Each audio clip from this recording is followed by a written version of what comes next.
Galuh Media Channel 54. Ciamis.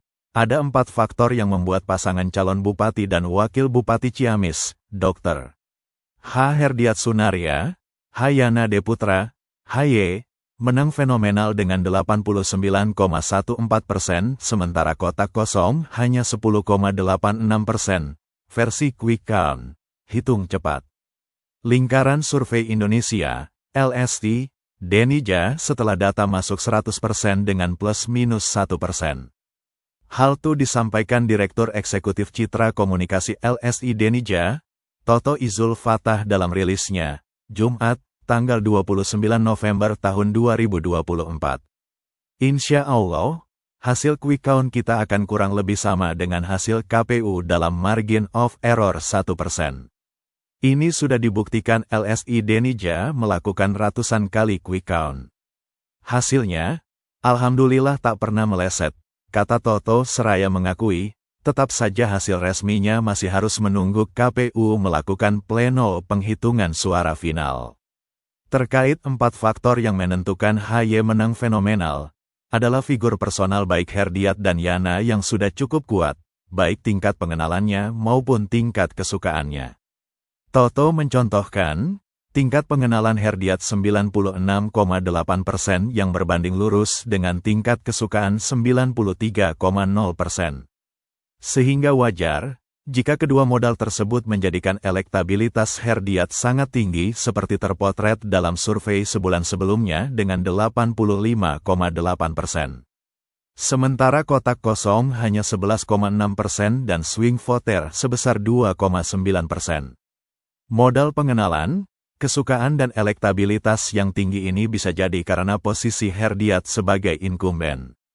Meskipun, di beberapa daerah, banyak juga incumbent yang tumbang. Padahal sudah punya modal pengenalan yang tinggi. Biasanya, incumbent seperti itu, pengenalannya tak berbanding lurus dengan kesukaan. Sehingga, berujung pada elektabilitas yang juga rendah dan rawan disalip lawan. Faktor kedua, Herdiat menang fenomenal karena sudah punya modal pemilih militan, strong supporter, yang juga sangat tinggi, 75,5%. Ini angka strong supporter yang jarang terjadi. Bahkan mengalahkan strong supporternya calon gubernur Jawa Barat, Deddy Mulyadi yang 55,4%.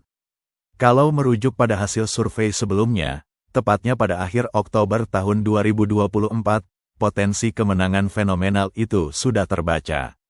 Makanya, sebulan sebelum hari H Pilkada, kami dari LSI sudah berani publis HY potensial menang fenomenal di Ciamis, ungkapnya.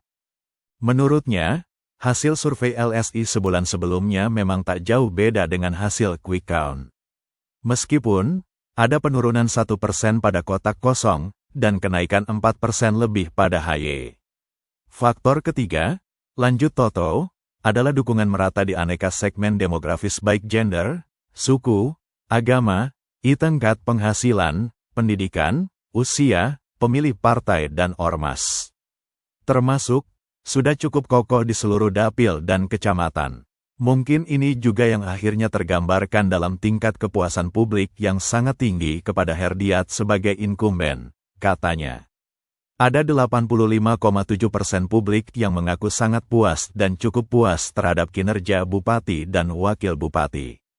Hanya 12,5% saja yang mengaku tidak puas sama sekali. Dan itu terkonfirmasi dengan sekitar 10% yang memilih kotak kosong. Yang positif, dari 85,7% yang mengaku puas itu, sekitar 83% yang mengaku menginginkan Herdiat menjadi bupati kembali. Jadi, kalau merujuk data survei, antara elektabilitas, kepuasan dan hasil akhir hitung cepat itu kurang lebih angkanya sama. Faktor keempat, menurut Toto, karena program dan kegiatan aktif dan masif dari kandidat, khususnya Herdiat yang terus turun ke lapangan meskipun yang dilawan kotak kosong. Saya kira ini salah satu kelebihan sekaligus faktor Herdiat menang fenomenal. Dia tidak terlena, apalagi bersantai ria. Meski yang dilawan kotak kosong, dia terus bekerja dan turun ke lapangan. Paling tidak itu juga yang terpotret dari survei, ungkapnya. Terkait dengan anggapan kemenangan yang wajar dan normal saja Herdiat menang telak dan fenomenal karena yang dilawan kota kosong, Toto menjelaskan, kalau figurnya tidak kuat bisa saja kalah. Walaupun melawan kota kosong, kalau figurnya tak kuat, bisa aja kalah. Dan itu sudah terbukti di kota Makassar, kota kosong bisa menangkan pilkada, tegasnya.